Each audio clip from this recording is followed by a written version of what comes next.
কৈলাসহর মহকুমা শাসক কার্যালয়ে কর্মীরা শুক্রবার কর্মবিরতি পালন করেন। মহকুমা শাসক কার্যালয়ের অধীনে থাকা সমস্ত কর্মীরা জানান, গতকাল দুপুরবেলা একদল দুষ্কৃতী এসে কোনো এক বিষয় নিয়ে ওনাদের সাথে দুর্ব্যবহার করে ও আক্রমণ করে এবং অফিস চত্বরে থাকা বিভিন্ন আসবাবপত্র ভাঙচুর করে। এরই প্রতিবাদে শুক্রবার সকালবেলা ওনারা কর্মবিরতি পালন করেন। মহকুমা শাসক প্রদীপ সরকার গতকাল দুষ্কৃতীদের বিরুদ্ধে কৈলাসহর থানায় একটি লিখিত অভিযোগ দায়ের করেন। শুক্রবার দুপুরবেলা দুষ্কৃতীরা এসে মহকুমা শাসকের কাছে ক্ষমা চান এবং ওরা নিজেদের ভুল বুঝতে পারে।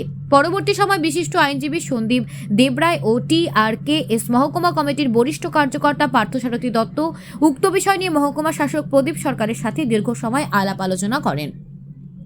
এরপর ফিরে কর্মসংস্কৃতি। সেটা অনুপ্রাপ্তিত, এরকম ঘটনা ঘটা উচিত না, সেটা আমরা কড়া নিন্দা জানাই।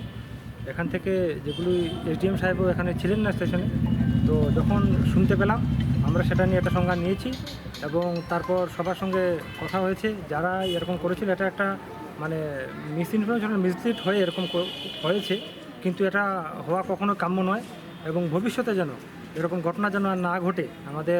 যারা আমাদের ভাই বোন আছে, যারা এখানে মানে নিষ্ঠার সহিত যেখানে কাজ করতে আসেন, বিভিন্ন দায়িত্ববান নিয়ে সবাই এখানে আছেন অফিসে, তো তারা যেন মানে নিরাপত্তাহীনতায় না ভুগতে হয়, তার জন্য ওনারা এসেছেন। ওনারা বলেছেন ওনাদের কাছে আবার ওনারা ক্ষমা প্রার্থী এবং SDM সাহেবের কাছে ওনারা লিখিতও দেবেন এটা নিয়ে।